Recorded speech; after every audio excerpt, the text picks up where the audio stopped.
धनम, धर्म, अर्थ, काम, मोक्ष। हम लोग पूजा पाठ करते हैं, मोक्ष मिल जाए, धन संपत्ति ऐश्वर्य मिल जाए, शादी ब्याह हो जाए, प्रतिष्ठा सम्मान मिल जाए, इसके लिए पूजा पाठ करते हैं। कोई स्वर्ग के लिए पूजा करता है।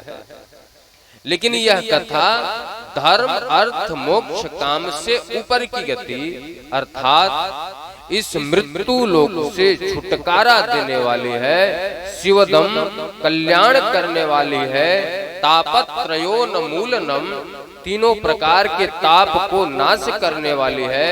क्योंकि श्रीमद् भागवत महापुराण की कथा कोई साधारण कथा नहीं है। श्रीमद् भागवते महामुनि कृते किंबा परैरिसरे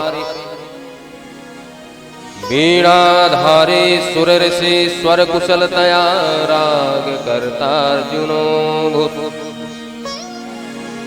इंद्रो वादे मृदंगम जय जय शुकरा कीर्तने ते कुमारा यत्राग्रे भावक्ता सरस रचनया व्यास पुत्रो बभूव। व्यास जी ने कहा कि हिंदू सनातन धर्म में 33 कोटि देवता हैं, कोटि करोड़ नहीं, ध्यान दें, 33 प्रकार के देवता हैं। उनकी अलग अलग ब्रांच है, उनकी शाखाएं हैं। अब महाराज 33 कोटि देवताओं की स्तुति गान करने लगो। हिंदू सनातन धर्म में एक वृक्ष को भी देवता माना गया है, एक नदी को भी देवता माना गया है,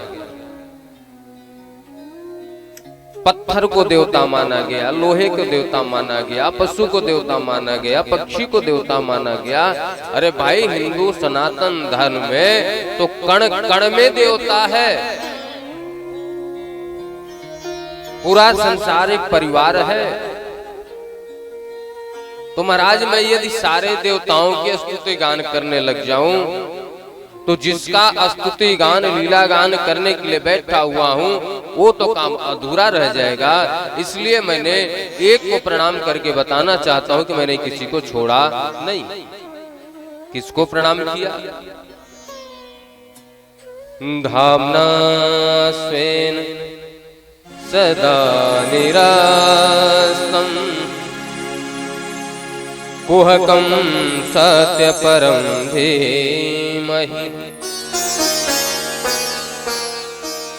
धर्मन दूसर सत्य समान धर्मन दूसर सत्य समान धर्मन दूसर सत्य समान धर्मन दूसर आगम निगम पुराण बखाना आगम निगम पुराण बखाना धर्मन दूसर सत्य समान धर्म दूसर सत्य समाना आगम निगम पुराण बखाना।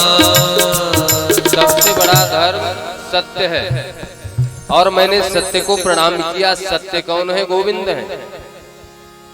गोविंद को प्रणाम करके मैं बताना चाहता हूँ कि मैंने किसी को छोड़ा नहीं है, क्योंकि एक चींटी में भी गोविंद है और एक हाथी की गर्जना में भी गोविंद है